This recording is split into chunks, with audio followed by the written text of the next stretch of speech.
The most controversial show on stage gets a complete makeover, and we have a sneak peek at the brand new Spider-Man. Spider-Man Turn Off the Dark, what a controversy. So expensive, such an incredibly expensive show, the most expensive Broadway spectacle ever. Got some harsh reviews, took a break, but now it's back after a full makeover, and the man behind the show, U2's Bono, is going to join us to tell us what went wrong and who he thinks is responsible for it. Oh my goodness, I can't believe how many times they've had to remake that show, but it looks like it might be on its way now. You know, on Broadway, no show in history has had so many accidents, cost so much money, sparked as much controversy as the musical Spider-Man Turn Off the Dark. But now the show's been retooled, and Nightline anchor Cynthia McFadden got an exclusive first look backstage at the revamped $74 million musical. You sat down with none other than the man behind the show, Bono, Cynthia? Well, Robin, those involved in the show tell me they've spent more than $5 million more to retool it, but they're now much happier with it, and audiences seem to be too. They're getting standing ovations. So Bono and The Edge say it's 80% there right now, but that by the official opening night on June 14th, it will be 100%. What they hope for. It was supposed to be the biggest musical Broadway had ever seen. Spider-Man, with a score by Bono and The Edge, sumptuous sets, and fantastic flying sequences. Just passing through. But after 5 accidents, There has been another accident. 6 delayed openings, and some of the worst reviews in Broadway's history, it seemed the death knell had sounded for the show. So I've never read quite so horrific reviews. Things like the New York Times, it may rank among the worst musicals ever made. The Washington Post, shrill, insipid mess. What did you guys think when you read these? It's the sort of stuff we were saying backstage. I mean, seriously, it might have been a little hard for some other people around here to take that, but we don't disagree with the New York Times. That shocking insight seems to be part of what led to the recent departure of Julie Taymor, the legendary director of The Lion King, who wrote and directed the original version of the show. So what went wrong? I mean, everyone wants to understand what went wrong. Why isn't she still directing the show? Julie would not accept this, but, you know, she got very close to it, so close, perhaps, that she couldn't see it, and we were going out and coming back, and we could see very clearly what we thought were the problems, and she didn't think they were as big a problem as we did. And sometimes at a point like that, you've just got to just say, look, you are too close, and this is, we're eating more and more time and other people's money, and we've actually got to stop now and fix this. Last month, Spider-Man's producers closed the show for 3 weeks and brought in director Phil McKinley to fix it, a man they're calling its creative consultant. So it doesn't bug you a little bit not to be called the director of Spider-Man? No. Actually, some people call me Spidey Doc, and I like that. I like Spidey Doc. I actually do. And the show certainly needed a doctor. A song has been added, and the love story has been developed.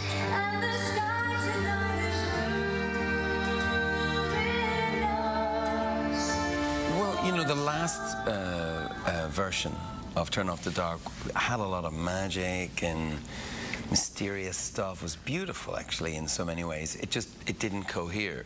This time, you have a really clear storyline. You have characters that you're getting to know. The music is in a system where it's legible, and there's lots of really obvious stuff has been fixed. But don't worry, Spider-Man still flies.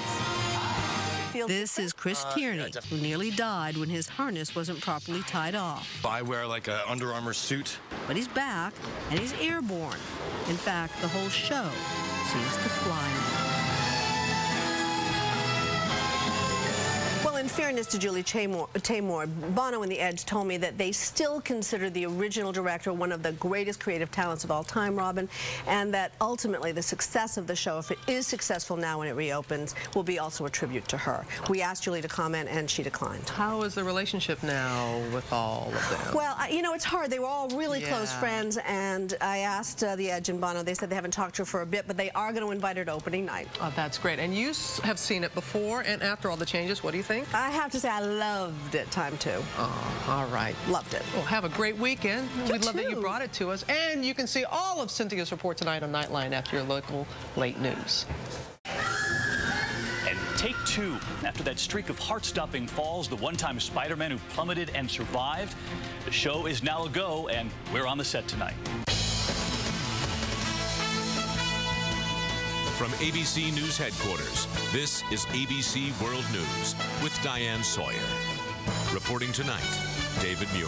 Still ahead on World News this Friday night, the heart-stopping accidents at Spider-Man. Tonight, we're on the set with the actor who plummeted and survived. That show now back on. It is the most expensive musical in Broadway history, and for a time the most alarming because of the heart-pounding accidents on the set. One of the stars of the show falling almost 30 feet and surviving.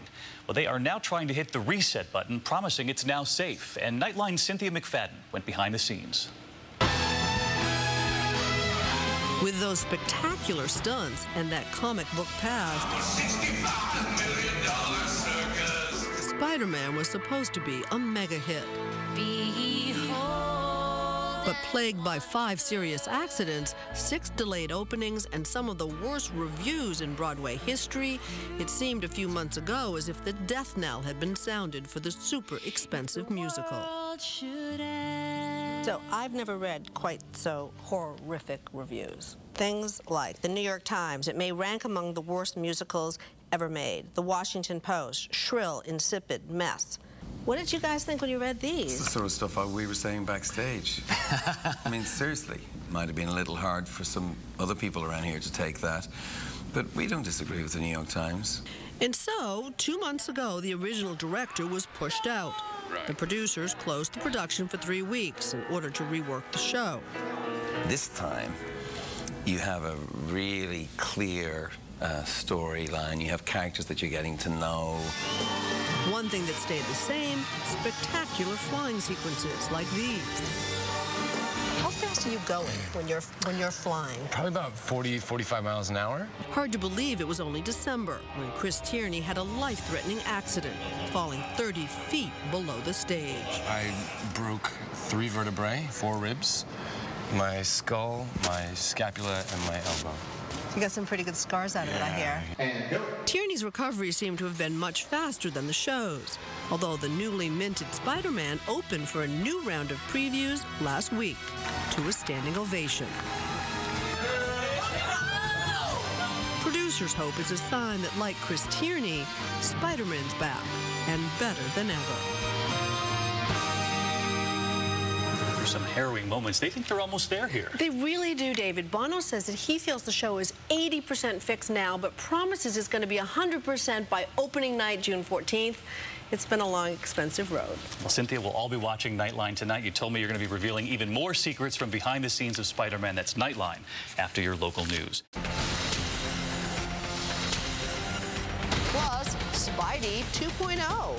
Breathtaking stunts, new plot twists, and comic book dramatics. After disastrous reviews, a retooled Spider-Man is poised to open on Broadway with the performer who was almost killed.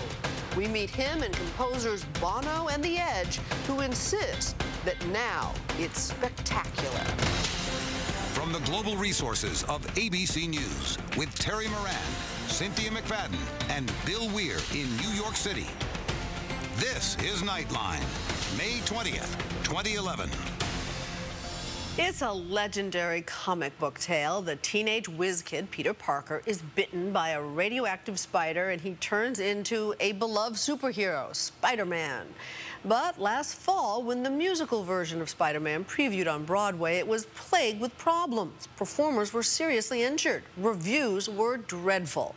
Now, the most expensive show in Broadway history at $74 million has been revamped. I sat down for an exclusive interview with the composers Bono and The Edge to find out what's going on.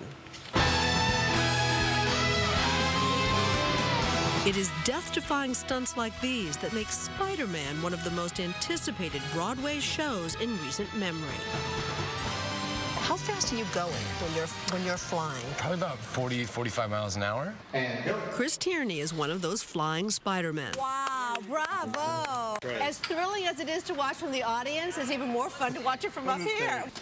It's hard to believe he's back in the air, performing the very same stunts that temporarily shut the show down. In December, Tierney was in a life-threatening accident, falling 30 feet below the stage. Broke 3 vertebrae, 4 ribs, my skull, my scapula, and my elbow. You got some pretty good scars out of it, I hear. Yeah, I do. Here, I'll show Can you see? There we go. Oh my gosh. Wow. We were with him the day he came back to work, months ahead of schedule. Welcome back. Someone who represents the total spirit of this company, Mr. Tierney. Glad to have you here. Tierney's recovery seemed to go much faster than the show's. Plagued by 5 serious accidents, 6 delayed openings, and some of the worst reviews in Broadway history, it seemed as if the death knell had sounded for the show. If the world should end.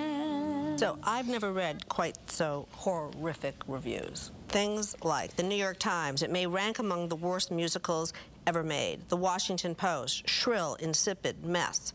What did you guys think when you read these? It's the sort of stuff we were saying backstage. I mean, seriously, might have been a little hard for some other people around here to take that, but we don't disagree with the New York Times. What? One person who did disagree, Lion King director Julie Taymor, who co-wrote and directed the original version of Spider-Man: Turn Off the Dark. Julie's an incredible artist, really a very gifted girl. So what went wrong? I mean, everyone wants to understand what went wrong. Julie would not accept this, but, you know, she got very close to it, so close, perhaps, that she couldn't see it, and we were going out and coming back, and we could see very clearly what we thought were the problems, and she didn't think they were as big a problem as we did. Problems like this, a much ridiculed number featuring a stage full of giant spiders dancing in high heels. Critics railed that the plot was unclear, the emotion muddled. At a point like that, you've just got to just say, look, you are too close, and this is, we're eating more and more of time and other people's money, and we've actually got to stop now and fix this. Julie Taymor was pushed out in March and declined to be interviewed for this story. Producers brought in a new team to revamp the show. The cast and crew began working double duty. Here we go. Don't talk, just walk. Rehearsing new songs and scenes during the day, while performing at night. Reeve Carney plays Peter Parker. Our day is generally 10 to 6 in rehearsals, get back to the theater, and warm up for the show at 8. So it's pretty much a 10 a.m. to midnight day every day at this point. We were at the last performance of Spider-Man 1.0. They said they'd be back, and the cast seemed ready to move on. I'm excited to make the full transition just because it'll be a little less confusing. The next couple of weeks will actually be somewhat of a burden lifted from us. We'll go now, have a drink, and then we'll start work again tomorrow morning. And the hard work of retooling the show continued. There you go. There's the school. Phil McKinley was brought in as the new director. Visually, I mean, there was no way I would throw away any of the visual, things that Julie created. They're just spectacular. And so it was a matter of how do we use all of those beautiful toys, and then basically how do we develop the characters around that? Behold and wonder. After 3 weeks of rehearsal, Spider-Man 2.0 was ready to begin its own previews on time last week. The last version of Turn Off the Dark had a lot of magic and mysterious stuff. It was beautiful, actually, in so many ways. It didn't cohere. This time, you have a really clear storyline. You have characters that you're getting to know. The music is in a system where it's legible, and there's lots of really obvious stuff has been fixed. He had a gun. What? They added more about Peter Parker, the relationships with his family, Uncle Ben. the love stories, the things that made him a hero. You can rise up in the sun. If people leave the theater thinking that what makes Peter Parker a superhero is his special powers, I think we've failed. Because I think what makes Peter Parker a superhero is his personal integrity. Something about him, guy from Queens, a New Yorker, who puts people first, and that's the essence of this story. They removed some minor characters, added a new song, and when it reopened in previews, Spider-Man 2.0 got a standing ovation. Backstage, the cast was ecstatic. Super. Oh, that had to feel good. You know, that was our first preview of this version, and we're going to keep working and making it better and better and better and better, but that was a real victory for us tonight. Is it fixed? Good question. Well, it's on the way to being fixed, I think is what we would say. The important things have been fixed, and now it's the details. Are you happy? 80%. 80%? Yeah. And the last 20% will come in the weeks ahead. It'll be ready for opening night, I'm sure of that. We're going backstage. Bono and The Edge readily admit they were not at the theater during the troubled fall and winter. Can you hide Spider-Man's codpiece, please? They were touring with their band, U2. Do they feel their absence contributed to the problems? To quote the comic strip, with great power comes great responsibility. Do you take the responsibility, the two of you? You have to have great responsibility to have great power. We were, in many ways, guests of the last production. We were there at the very beginning, creating the canvas and the words and the music, but when it came to the production, other people were in charge. And so, no. We don't think we had full responsibility. We are your humble composers with 25 quid invested and 5 years of our life. Spider-Man will open June 14th. Stay with us.